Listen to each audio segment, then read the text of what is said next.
안녕하세요, 성공입니다. 새해 복 많이 받으시고요. 오랜만에 인사드립니다. 요즘 겨울이라서 귤과 망감류가 택배로 제일 잘 나가고 있습니다. 수년간 과일 유튜브를 하면서 항상 이메일로 과일 위탁 판매 문의를 제일 많이 받습니다. 그런데 아직도 많은 사람들이 과일 판매에 대해서 잘못된 정보를 가지고 있으시더라고요. 그래서 오늘은 제가 정리를 해서 영상으로 제작해 봤습니다. 끝까지 영상 봐주시면 감사하겠습니다. 저는 오랫동안 과일만 팔아온 빅파워셀러입니다. 한두 품목, 많으면 세네 품목으로만 빅파워를 유지해왔고 과일만 팔아왔기 때문에 누구보다 과일 위탁 판매에 관해서는 잘 안다고 생각하는 사람입니다.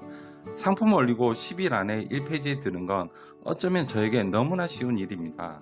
자, 그럼 일단 과일 위탁 판매의 구조부터 보겠습니다. 여기 세 가지의 분류가 있습니다. 소싱 방법, 과일 전문 지식, 마케팅으로 크게 나뉘어 봤습니다. 이제 이 세 가지를 쪼개서 설명해 드리겠습니다. 대부분 과일 위탁하는 초보 셀러분들이 착각하시는 게 꼭 농장 가서 소싱해야만 된다고 생각합니다.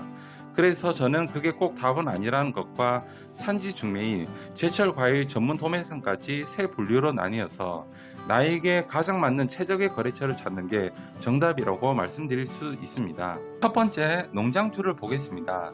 사람들은 내 스토어에 농장에서 생산한 과일이라고 하면 일단 신뢰도가 올라갑니다. 즉 싱싱함과 품질 좋은 맛을 기대하게 만들죠. 초보 위탁 판매자들의 소싱도 그렇게 어렵지만은 않습니다. 허나 여기에서 문제점이 발생합니다. 농장과 전화를 해서 미팅을 잡고 농장에 찾아가면 막상 공급 가격과 판매 가격이 다른 판매자보다 높습니다. 왜냐하면 10명 중 9명은 농장주 자신의 과일을 최고라고 생각합니다. 가격에서 일단 경쟁력이 무너집니다. 그래도 농장주 사진을 걸어놓고 신뢰도를 높여가면서 팔겠다면 마케팅을 해서 파셔도 됩니다. 그러나 과일은 생물입니다. 공장에서 찍어 나오는 그런 똑같은 제품이 아니라고 생각하셔야 합니다. 물론 한 농장에서 나오는 과일을 가서 직접 먹어보고 오면 신뢰가 가겠지만 분명히 CS는 안 들어올 수가 없습니다. 다른 판매자보다 가격도 높은데 만족을 못 주니 CS가 들어오는 것입니다. 사람들은 과일을 구매함에 있어서 가장 중요한 게 무엇이라고 생각할까요? 바로 그 과일의 맛입니다. 하나 다른 판매처보다 높은 가격을 주고 샀는데 문제점이 발생한다면 CS가 더 자주 들어오는 게 현실입니다. 그리고 한 농장에서도 하우스마다 나무마다 맛이 다 다릅니다. 어떤 하우스의 과일은 맛이 좋을 때가 있는 반면에 햇빛을 조금 덜 쬐는 나무의 과일의 당도는 약하기 마련입니다. 또한 그 과일의 생산이 끝물이 다가올 때는 맛과 품질이 매우 떨어집니다. 다음 도표를 한번 보시겠습니다. 딸기의 생산 과정입니다. 요즘 딸기는 평균 10월부터 시작해서 5월까지도 팔 수 있는 과일입니다. 이 딸기에는 화방이란 게 있습니다. 화방이란 꽃이 피고 지는 시기입니다. 즉 1화방부터 시작해서 4화방이라는 시간 동안 화방에서도 초와 중, 끝물이 있습니다. 그러면 1화방의 끝물에는 양이 적고 물건이 좋지 않고 2화방도 마찬가지입니다. 화방이 거듭되면 될수록 뿌리는 약해지고 딸기의 당도와 질은 좋지가 않습니다. 다음 도표를 한번 보겠습니다. 참외 생산량을 그려낸 도표입니다. 참외도 마찬가지로 화방의 과일입니다. 즉 1화방부터 4화방까지 중에서 그 안에서도 화방의 초와 중, 끝물이 나뉘어집니다. 그러면 딸기와 마찬가지로 1화방과 2화방의 초중에는 물건이 좋다가 끝물에는 물건이 좋지가 않습니다. 3화방, 4화방으로 가면 물건이 초, 중, 끝물 할 것 없이 많이 좋지가 않습니다. 이게 참외의 원리입니다. 그래서 한 농장하고 과일 위탁 판매를 하게 되면 꼭 CS가 들어오게 된다는 점을 아셔야 합니다. 다음, 제철 과일이 많이 나오는 산지 중매인입니다. 일반 지방의 경매장 중매인이 아닙니다. 제철 과일 산지 중매인의 장점으로는 그날 낙찰된 시세에 수수료를 주고 약간의 인건비를 더하면 우리가 원하는 과일을 낙찰받아 산지 중매인이 대신 택배를 보내줍니다. 여기에서 농장과 거래하는 가격보다 더 저렴하게 과일을 공급받아서 고객에게 전할 수 있습니다. 그리고 끝물인 농장을 피하여 좋은 농장의 과일을 구매할 수 있다는 장점이 있습니다. 여기서 하나 알아두셔야 할 것이 있습니다. 각 농장마다 화방의 시기가 차이가 난다는 점을 아셔야 합니다. 산지 중매인들은 한두 품목만을 전문으로 낙찰받기 때문에 농장과 농장주 이름만 봐도 기가 막히게 잘 안다는 장점이 있습니다. 지방 중매인과 산지 중매인의 차이이기도 합니다. 그러니 누군가가 이런 질문을 합니다. 매일 달라지는 낙찰가를 어떻게 기준을 잡고 산지 중매인과 거래를 할 수 있냐고 합니다. 어렵지 않습니다. 산지 중매인은 우리 같은 위탁 판매자가 어느 정도 원하는 품질의 과일이 어느 정도 시세가 나올지 대충 어림잡아서 낙찰을 받습니다. 이것은 서로 거래를 하다 보면 어느샌가 자연스럽게 매년 가격 형성을 농장주처럼 받기가 쉽습니다. 그리고 시세가 달라지면 서로 연락해서 협의하면 됩니다. 농장주라고 해서 시세를 미리 알고 주는 게 아니라 공판장에 낙찰된 가격을 중심으로 해서 포장과 인건비를 더해서 우리에게 과일을 주는 것입니다. 산지 중매인과 위탁 판매 거래를 맺게 되면 우리는 충분한 사전 협의를 통해 적정선의 가격을 중심으로 나의 상품을 스토어에 올리면 됩니다. 어떨 때는 마진이 적게 남을 때도 있지만 엄청 많이 남을 때도 있습니다. 그게 다 또이또이가 되고도 남습니다. 그러나 우리는 상세 페이지와 썸네일에 농장의 사진을 걸 수가 없습니다. 예를 들어 성주 참외 공판장의 산지 중매인과 거래를 한다면 분명 성주니까 산지 직송인 것은 맞지만 농장 직송이라는 타이틀은 달 수가 없습니다. 농장이 매번 바뀔 수도 있으니까요. 또한 포장의 미흡과 혹시라도 원하는 과일을 낙찰 못 받았을 경우 다음 날로 발송이 지연되기도 합니다. 그리고 초보 위탁 판매자는 과일에 관해서 잘 모르기 때문에 소싱이 어려울 수도 있습니다. 하지만 거래를 하려고 마음만 먹는다면 충분히 극복할 수 있습니다. 마지막으로 제철 과일 전문 도매상입니다. 이 전문 도매상은 무엇을 의미하냐면 제철 과일만을 전문으로 도매를 하는 곳입니다. 그러니 주로 과일 가게에서 거래를 많이 합니다. 지방 곳곳에는 과일별로 그 과일만을 취급하는 전문 도매상이 많이 있습니다. 초보 판매자들은 이런 정보들을 모르기 때문에 소싱에 한계가 있다는 점입니다.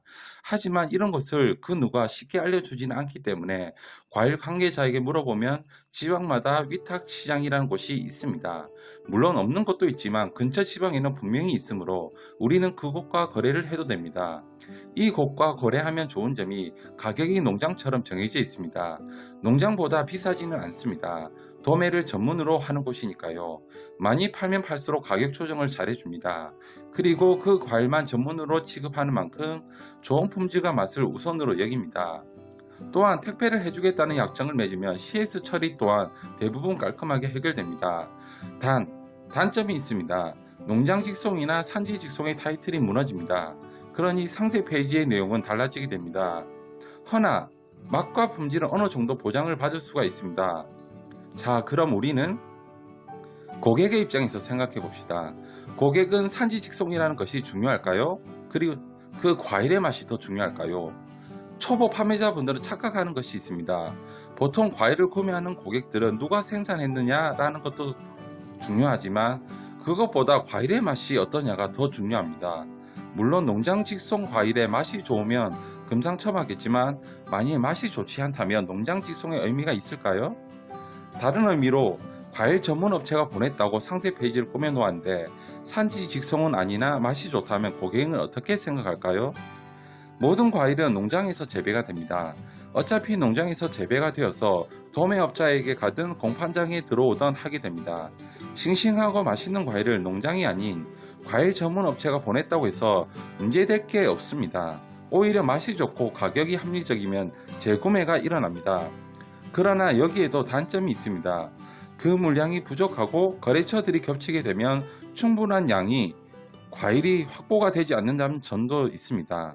더군다나 초보 셀러들에게는 일명 눈탱이를 칠 수도 있다는 점이 있으니 꼭 내가 팔려는 과일에 대해서 공부를 하고 가셔야 된다는 점이며 아예 모를 때는 정말 초보이니 내가 가서 경쟁력 있게 팔 수 있게 해달라고 위탁 판매를 부탁해야 됩니다. 자, 우리는 소싱 방법 3가지를 알아보았는데요. 3건 모두 장단점이 있으니 자신과 가장 맞는 곳에서 소싱하여 위탁 판매를 진행하시면 됩니다. 대신 주문이 들어오면 처음 거래 시에는 즉각 물건값을 지불하고 송장번호를 받아서 신뢰를 쌓아가야 내년에도 그 이후년에도 계속 거래를 할 수가 있습니다. 자, 다음 과일 전문 지식 분야입니다. 과일 위탁 판매를 하는 초보 셀러들에게는 어려움이 있습니다. 처음에 거래처 소싱을 하러 가면 가격을 어떻게 내고 해야 하는지, 또한 어떻게 마케팅을 해서 팔아야 하는지, CS가 들어오면 어떻게 설명해야 하는지의 어려움이 분명히 있습니다. 그래서 우리는 내가 파는 과일에 대한 전문 지식을 쌓아야 합니다. 과일계에 있는 사람은 누구나 다 자신만의 과일 지식과 경험과 노하우가 있습니다. 저는 아직 과일 위탁 판매 꾸준히 대박을 내는 초보 셀러들은 보지 못하였습니다. 물론 과일에 대해 잘 아시는 분들은 계속 큰 성과를 내면 과일만 잘 팝니다. 하지만 시즌성으로 운 좋게 한두 품목이 팔리다가 또한 3, 4품목까지는 팔릴 수가 있습니다. 허나 과일에 대한 지식 없이는 절대 다른 과일 잘 팔릴 수가 없습니다. 그러면 대부분 스마트 스토어에서는 상위 노출도 안 되고 마케팅도 안 되니 쿠팡에서 광고비를 써서 팔기 시작합니다. 초보 셀러들도 쿠팡에서 팔아보니까 광고 돌려서 어느 정도 팔립니다. 그러니 자신감이 붙어서 계속 팔아보지만 쿠팡도 기업입니다. 당연히 네이버와 마찬가지로 신규 셀러들에게 노출과 광고를 처음 돌리면 판매의 기회를 더 많이 주는 기업입니다. 어느 정도 시간이 지나면 쿠팡에서조차 팔리지가 않습니다. 결국 사람들은 과일 위탁 판매 한계성을 느끼고 되고 마는 것이죠.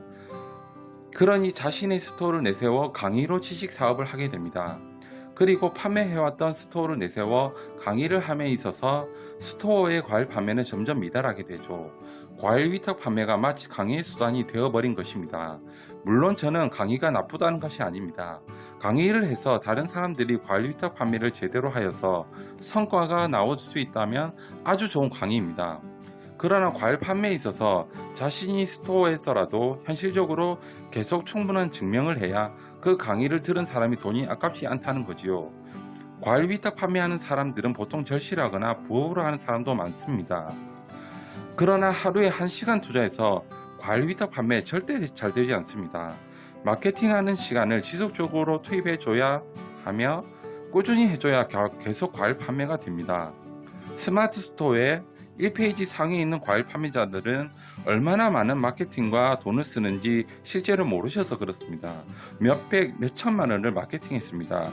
진짜 절실히 노력하지 않으면 절대 1페이지 못 올라갑니다. 이것이 현실입니다. 다음 마케팅 분야로 가보겠습니다.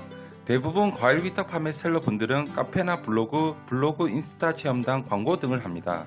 그러나 분명히 짚고 넘어가야 할 것이 있습니다. 과일 판매는 락인 작업이 같이 진행되어야 합니다. 즉, 단골 고객을 나의 울타리에 무조건 가두어야 한다는 점입니다. 하지만 내가 파는 과일의 맛과 가격에서 자신이 없으면 이게 가능할까요? 분명 재구매율이 떨어지면서 별점 1점짜리가 달리게 됩니다. 그러다 지쳐서 리뷰 평점을 올리려고 고객에게 문자나 전화를 합니다. 처리를 해드릴 테니 평점과 리뷰를 수정해 달라고 부탁합니다. 제가 말씀드리는데 이렇게 하다가 어뷰징 걸립니다. 리뷰를 수정하는 건 아주 위험한 일입니다. 어뷰징 안 걸리시고 할 수 있는 분은 하셔도 됩니다. 그러나 언젠가는 걸립니다.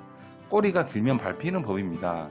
그 시간에 리뷰 평점을 좋게 받기 위해서 좋은 과일을 보내기 위해 거래처와 관계를 돈독히 하거나 다른 거래처를 찾는 게 훨씬 이득이라는 점을 말씀드리겠습니다. 그래서 거래처는 한 곳이 아니라 한 과일을 팔더라도 몇 개의 거래처를 알고 계셔야 살아남을 수 있습니다.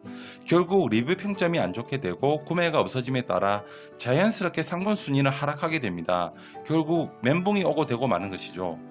초보 셀러분들은 과일을 잘 모르기 때문에 어떻게 네이버 광고를 운영해야 하는지 잘 모르게 됩니다. 과일이라는 품목은 시즌성이 아주 확실한 품목입니다. 또한 다른 카테고리와는 다르게 전문성이 상당히 요구됩니다. 예를 들어 작년에 참여 순위가 1등인 위탁 판매자가 반드시 내년에 다시 1등이 된다는 보장이 없습니다. 왜냐하면 매년 달라지는 가격과 과일의 생산 변동을 명확하게 알아야 하며 특히 초보 판매자라면 내가 참외를 파는 시기를 올해는 언제 올려야 하는지 정확한 날짜를 잡을 수가 없습니다. 전문성이 없으니 그저 소식만 잘한다고 해서 잘 팔리지가 않습니다.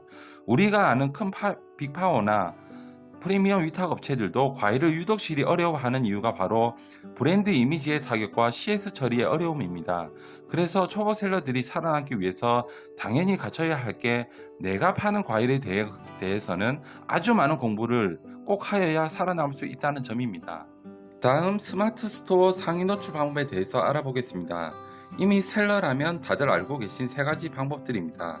유독 실이 많이 보셨기 때문에 다 아실 거라고 하지만 처음 보시는 분들은 꼭 보셔야 할 요소들입니다.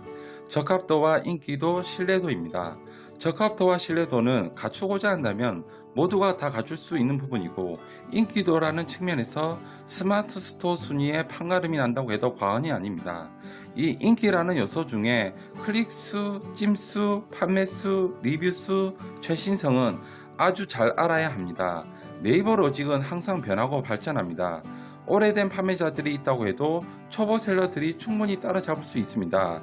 그래서 최신성에 점수를 주는 것이지요. 과일이라는 카테고리는 더욱더 따라잡기가 쉽습니다. 왜냐하면 네이버 구매 건수는 최근 6개월 누적입니다. 보통 1년에 2-3달 안에 끝나는 과일들이 너무나도 많습니다. 그럼 내년에 이 과일 상품을 오픈하면 모두가 다 제로에서 시작합니다. 그래서 우리는 발빠르게 움직이면 되는 것이죠. 네이버 로직은 항상 변한다고 말씀드렸습니다. 그래서 항상 네이버 쇼핑 로직을 공부를 하고 공지사항을 자주 읽어봐야 합니다. 특히 과일 위탁 판매하는 초보 셀러들이 스토어에 상품을 등록하면 네이버 톡톡으로 유효타니 슬롯이니 대행사니 하는 업체들이 상당히 연락이 많이 옵니다. 기본적으로 혼자서 할 수 있어야 되기 때문에 걸러야 합니다. 자신에게 맞는 상품명을 정하고 상세 페이지 및 옵션을 전력화하는 방법 등을 알아야 합니다. 그리고 구매 전환율 상승 및 재구매하게 하는 방법, 그리고 인기도 상승으로 순위 올리는 방법을 반드시 알고 공부하셔야 합니다. 과일 인기도 상승하는 방법을 살펴보겠습니다. CTR 클릭률, CVR 전환율, 로아스 매출액 대비 광고비, 클릭수, 유효타, 유효클릭이라고도 합니다. 이것이 좋았을 경우 순위가 상승합니다. 그리고 1일차에서 7일차 동안 순서대로 실행해야 할 것이 있습니다. 또한 판매 비율을 곱배 형식으로 순위를 상승시킬 수가 있습니다. 그리고 나서 최종적으로 광고를 효율적으로 돌려 구매를 일으킬 수가 있습니다. 유효타라고 하는 것은 유효클릭이라고 말씀드렸듯이 누군가 네이버 쇼핑에서 검색을 통해서 자신의 상품으로 유입되어서 어느 정도 체류 시간을 가져야 합니다. 구매를 하든 안 하든 네이버 AI는 이것을 사람 유입으로 취급하게 되어 검색으로 통해서 들어온 클릭수를 네이버 쇼핑 파트너 센터에서 상품 리포트에서 보여줍니다. 얼만큼 사람들이 호감이 있는 상품인지를 알게 되는 게 클릭수입니다. 이 클릭수의 비중이 예전보다는 많이 낮아졌지만 클릭수와 구매가 동시에 이루어지면 큰 가산점을 받을 수 있다는 것을 알고 계셔야 합니다. 과일 위탁 판매 잘하는 방법으로 다음과 같습니다. 내가 팔려는 과일에 대한 공부를 철저히 해야 하며 계속 잘 팔려면 겸손하고 절대 자만해서는 안 됩니다. 과일 생산과 판매 전략은 매년 바뀌며 스마트 스토어나 쿠팡 로직 또한 수시로 변합니다. 또한 과일 판매를 하려면 국산 과일뿐 아니라 수입 과일도 공부하여서 잘 팔아야 합니다. 이렇게 시즌별로 상품을 등록하면 한두 품만 잘 팔아도 파워 비파워는 답니다.